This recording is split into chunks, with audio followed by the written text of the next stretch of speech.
혹시 요즘 이런 화면 보신 적 있나요? 뉴스에도 나온 적이 있을 만큼 유명한 페페플리 불리는 영상인데요. 채널명도 없고 영상 제목도 없고 영상 클릭해봐도 설명도 없고 오로지 유튜브 알고리즘을 타야지만 볼 수 있는 영상이어서 행운의 공간이다. 이게 뜬 나는 운이 좋은 사람이다. 이런 댓글들이 많이 있습니다. 방구석 심리학은 제가 방구석에서 요즘 유행하는 현상들이 왜 일어날지 나름의 시각을 담은 분석인 하나씩 보도록 하겠습니다.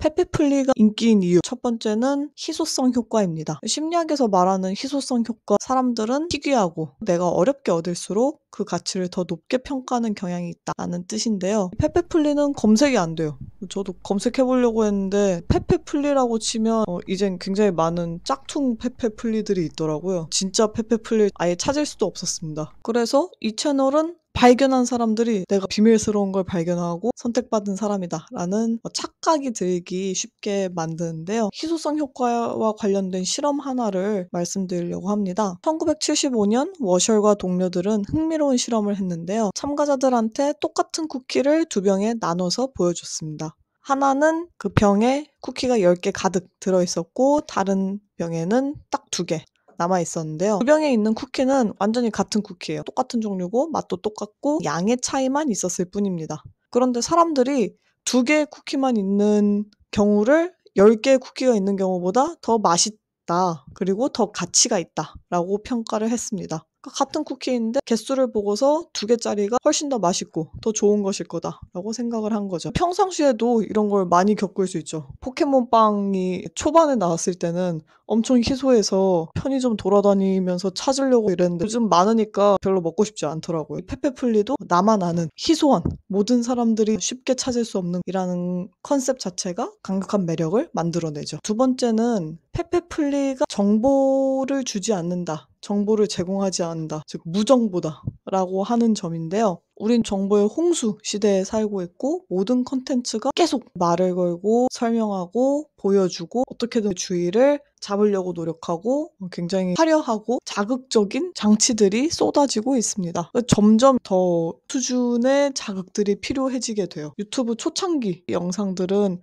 홈 비디오처럼 집에서 공유하는 느낌이 강했다면 요즘은 굉장히 전문적이고 이미지나 사운드도 적절하게 들어가야 되고 이게 디폴트가 됐잖아요. 뇌가 자극에 굉장히 쉽게 익숙해지는데 이것을 쾌락 적응이라고 합니다. 쾌락 적응이라고 하니까 좋은 것에 쉽게 익숙해진다라는 느낌이 들지만 사실 사람은 좋은 일이건 나쁜 일이건 적응의 동물이라서 잘 적응을 하는데요. 1978년 브릭맨과 그의 동료들이 되게 흥미로운 실험을 했었는데요. 로또 1등 당첨된 사람들과 하반신 마비 사고를 당한 피해자들 이 두 집단을 추적 연구했습니다. 이 사람들이 굉장한 행운을 얻거나 아니면 굉장한 불행을 겪은 이후에 이 사람들의 삶이 어떤 식으로 변화했는지 당연히 당시 당첨된 집단은 굉장히 높은 행복감을 이야기했고 사고를 당한 피해자들은 넌 불행하다라고 보고를 했는데 1년이 지나면 이 두 그룹 모두 행복감이 일반인 수준, 로또 당첨도 되지 않고 사고도 겪지 않은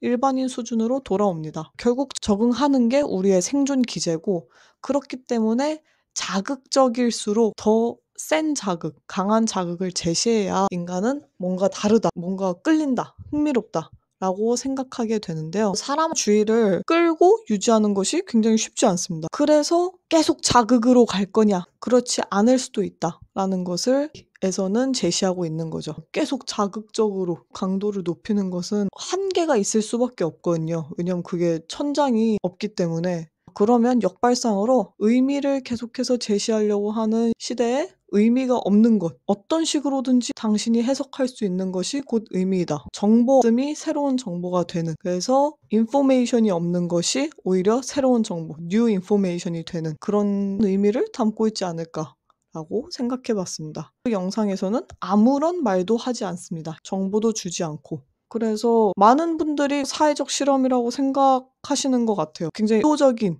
침묵이고 무성의하게 안 쓰는 거야 라는 게 아니니까. 그래서 이게 오히려 신선하고 자극적으로 느껴질 수 있다. 세 번째로는 앞에 이야기랑 연결이 되는데요. 영상에 정보가 없어서 이거 자체가 굉장히 신선한데 신선한 것을 사람들이 그대로 두지 않아요. 왜냐하면 인간은 끊임없이 의미를 찾고 해석하고 불완전한 자극을 완전하게 만들고 싶어 합니다. 불완전하거나 불확실한 정보를 그냥 둔다는 것은 되게 불안한 일이에요. 이걸 심리학에서는 게슈탈트 심리학의 폐쇄성 원리 설명을 할 수 있는데요. 게슈탈트 이론에서는 인간이 불완전한 여러 가지로 해석될 수 있는 자극에 대해서 의미를 찾고 전체적인 형태를 만들고 완성하려는 경향이 있다라고 이야기를 합니다. 그래서 완벽한 도형이 아닌데 사이에 빈틈이 있는데도 우리의 뇌는 도형을 찾을 수 있고요. 단순한 직선들, 곡선들로 이루어져 있는 것 같은데 우린 거기서 얼굴을 찾아낼 수 있고 글자를 찾아낼 수 있습니다. 빈틈이 있으면 뇌는 그걸 자동으로 메워요. 어떻게든. 풀리는 정보가 거의 없기 때문에 사람들이 썸네일을 보고 음악을 듣고 댓글을 보고 이 영상의 의미는 이런 것이겠구나. 어떻게든 의미를 만들기 위해서 노력을 하죠.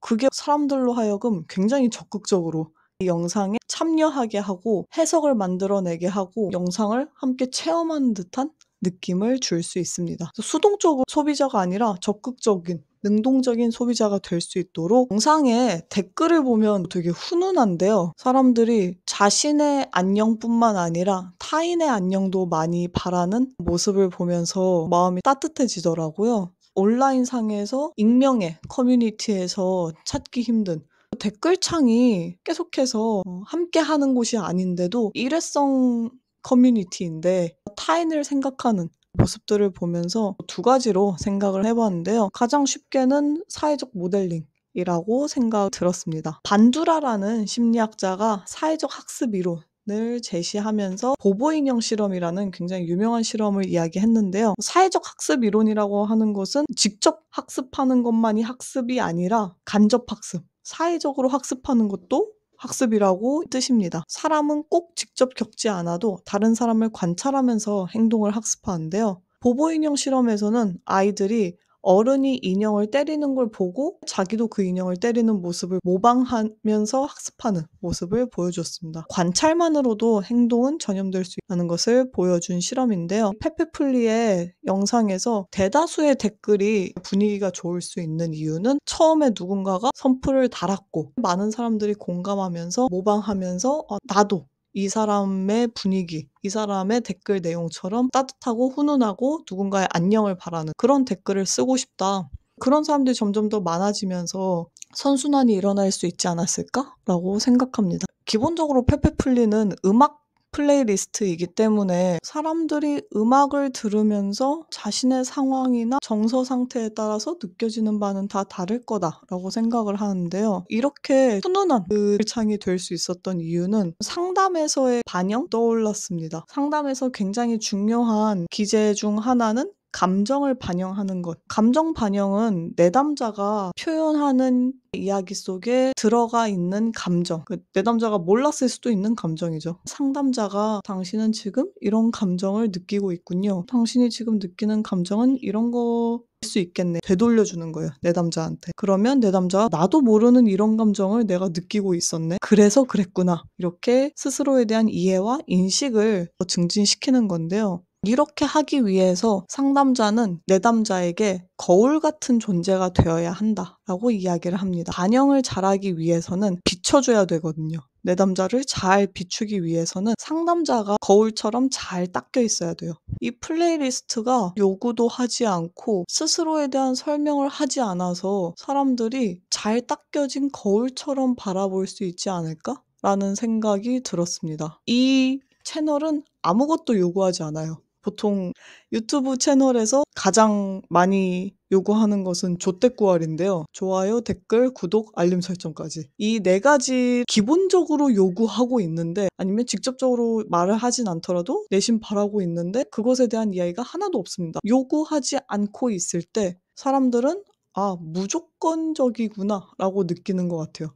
누군가가 나에게 조건을 걸지 않고 요구하지 않으면 이것은 무조건적이고 무조건적일 때 사람들은 비로소 본연의 자기가 될 수 있다라고 상담에선 이야기합니다. 상담자가 무조건적일 것, 그리고 그 사람을 있는 그대로 바라봐 줄 것. 이 역할을 하는 것이 굉장히 중요하다. 조금 멀리 간 이야기일 수 있긴 하지만 아무런 요구를 하지 않는 이 유튜브 채널이 오히려 나는 어떠한 책임감도 느끼지 않아도 되고 어떠한 요구사항을 들어줄 필요도 없어. 그러면 나는 그냥 음악을 들으면서 '지금 무엇을 느끼고 있을까?' 라는 스스로에 대한 고찰을 해볼 수 있지 않을까. 많은 분들이 사회 실험 같다고 하는 이 영상이 실제로 무슨 의미가 있을지, 무슨 의도가 있을지 되게 궁금한데요. 정보도 없고 설명도 없고 특별한 연출도 없고 잘 알려진 밈을 활용한 이 영상, 단순한 플레이리스트가 아니라 누군가한테는 상담자적 거울이 될 수도 있고 누군가한테는 자극 피난처가 될 수도 있고 누군가한테는 오늘 나의 운을 테스트해보는 테스트베드 될 수도 있을 것 같습니다. 여기까지 제 분석이었고 또 다른 의견 있으시면 댓글로 남겨주세요. 감사합니다.